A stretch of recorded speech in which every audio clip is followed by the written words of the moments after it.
Relations between the UK and China, as we know, are not in a good place. And even worse are the relations between the US and China. And amidst all this, the Hong Kong pro-democracy activist Nathan Law arrived in the UK last month following the implementation of the Chinese state's national security law, which criminalises many forms of peaceful protest.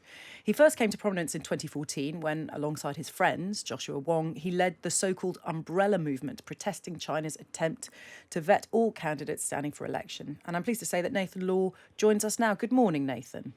Good morning. Tell me, what was the moment that you decided to leave Hong Kong? Well, after we had an idea what does the national security law look like, we understand that it is impossible for us to continue the progressive international advocacy work. For example, urging the country to be more assertive to China's human rights violation in Hong Kong. So for me, I think we need a public figure on the international level to voice out for Hong Kong people. So that was properly the strategic move behind my fleeing. How did it feel to leave? Well, it's definitely a tough choice because you have to leave behind your families, your friends, your connections, and even the cats that you rescue from the street. But for me, it's more than my personal choice. It is a commitment to the movement. And you could see after my leaving, it triggered a lot of discussion and a lot of coverage, especially in the UK. So I hope that kind of leaving as a signal could really impact the world and get us together to fight the authoritarian expansion of China. Is it conceivable that you will never return to Hong Kong? Well, I wouldn't say never, because I truly believe that there will be a day Hong Kong would become democratic and free. In your lifetime? Yes. But for now, I have preparation that I will be staying out of Hong Kong for a long while.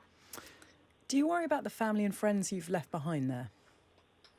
Well, of course, they are fighting on the ground, and my families, I've not been in touch with them because I don't want to endanger them. So that's why I urge the global community to really pressure Beijing and not to abusively and arbitrarily using that law to prosecute prominent democratic activists. And just describe for us, when you were still in Hong Kong, what kind of pressure or oppression were you under, and what were you fearing might happen to you if you stayed?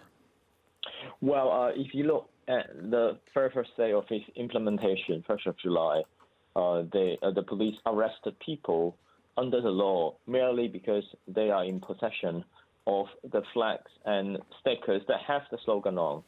It is clearly that it targets freedom of expression and also international advocacy work. So for me, the maximum sentencing is lifelong imprisonment or even extradition back to China.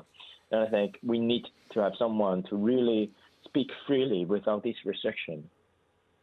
What do you make of the UK government's response to all of this in terms of holding up the principles of the joint declaration and the things that they have said about the situation? Do you think they've said enough? Do you think they've done enough? Well, I think it's definitely a very good start, and the reactions and the policy implementation in regards to the national security law is prompt. I've talked to the Minister for Asia, Nigel Adams, and we go through some recommendations that I had, for example, expanding the VNO scheme to younger generation aged from 18 to 23 who are not eligible for BNO, etc. I think that the conversation was very constructive. And I think the UK government is heading to the right direction. But BNO being people who are eligible for a British overseas passport. But Times Radio was reporting yesterday that to make that journey from Hong Kong to becoming a UK citizen, it could cost an adult couple more than £14,000, which will just price many people out of this. Do you think the UK government should lower or even scrap that? Well, I think UK government definitely has its own consideration. I think this requirement is not, to a point that we cannot understand. But for me, I think it's important that we offer a way for them to leave when they are in grave danger. And I don't think there will be many Hong Kong people flowing into the UK because they also love their hometown and they also want to fight for it. So you're clearly campaigning remotely. How does that work? How are you able to organise when you're so far away and on a different time zone? Has it been difficult? Well, I think technology plays a huge part in that. I can continue to observe and understand local situation, and also talk to foreign media or meeting with politicians to deliver the latest situation in Hong Kong and their advocacy work. So I've just met the Shadow Foreign Secretary and Secretary Pompeo yesterday, and I've been arranging more meetings in order to deliver the message.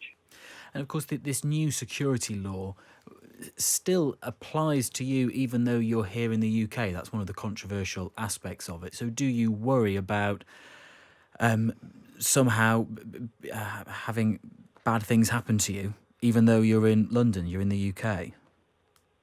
Well, the law covers anyone in any place. So maybe a UK professor who has done research on Xinjiang could also fall into the legal trap set by the national security law. So for me, yes, indeed, we all feel threatened, and we all understand that China will not only use legal means to prosecute or go after you. They have a lot of track record of using illegal means to punish people that they don't like. So for me, I'm being very, even though I'm in the UK, but I'm being very cautious and vigilant to my surroundings. Do you feel unsafe?